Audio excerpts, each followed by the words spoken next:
আসসালামু আলাইকুম রহমতুল্লাহি ওবরাকাত। হস্তমৈথুন থেকে বাঁচার 10টি পাওয়ারফুল টিপস। নাম্বার 1, সময়কে দক্ষতার সাথে ব্যবহার করুন।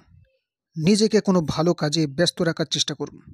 খেলাধুলা, লেখালেখি ইত্যাদির মতো কিছু জিনিস শুধুমাত্র একজনকে ব্যস্ত রাখে না, বরং আপনার মস্তিষ্ককে ফোকাস করতেও সাহায্য করে। এটি করার মাধ্যমে হস্তমৈথুনের চিন্তা অবশ্যই কমানো যেতে পারে। নাম্বার 2, মানুষের সাথে সংযোগ স্থাপন করুন। লোকেরা হস্তমৈথুন করে যখন তারা একা থাকে এবং সঙ্গ খোঁজে। তাই হস্তমৈথুনের আসক্তি থেকে মুক্তি পেতে মানুষের সাথে সময় দেওয়া অতি প্রয়োজন। নাম্বার 3, পর্নোগ্রাফি থেকে দূরে থাকুন। পর্নোগ্রাফি হস্তমৈথুনের 1 নম্বর কারণ।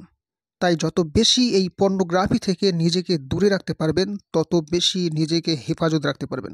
নাম্বার 4, প্রস্রাব করা। প্রস্রাব করার সাথে সাথে হস্তমৈথুন করার প্রলোভন চলে যায়। প্রস্রাব লিঙ্গকে শরীরের তাপ কমাতে সাহায্য করে।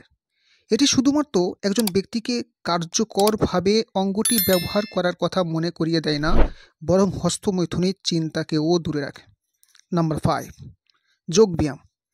যোগ হলো একটি প্রাচীন শিথিল প্রক্রিয়া, যা শরীরের জন্য একাধিক উপকারিতা রয়েছে। এটি পেশি শিথিল করে, শ্বাস প্রশ্বাস স্বাভাবিক করে এবং হস্তমৈথুন থেকে দূরে থাকার একটি দুর্দান্ত উপায়। নাম্বার 6, ঔষধের মাধ্যমে আপনি আপনার অঙ্গকে সুস্থ করে নেবেন। এটি মন থেকে একেবারে মুছে ফেলুন, কেননা এটা একটি শয়তানি ধোঁকা। নাম্বার 7, গোসল করুন।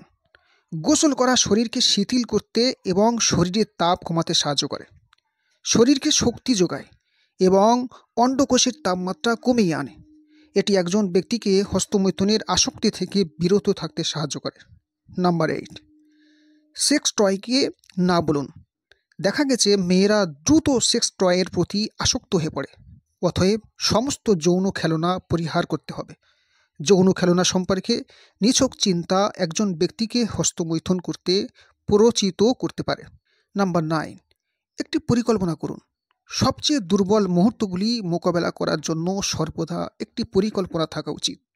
যখন শরীর এবং মন হস্তমৈথুনের দিকে চলে যায়, তখন হস্তমৈথুনকে বাইপাস করার জন্য একজনের একটি চূড়ান্ত চিন্তা বা পদক্ষেপ থাকা উচিত।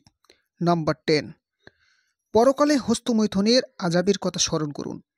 হস্তমৈথুন করা নিঃসন্দেহে একটি কবিরা গুনাহ, আর কবিরা গুনাহের জন্য শর্ত হলো তওবা করা।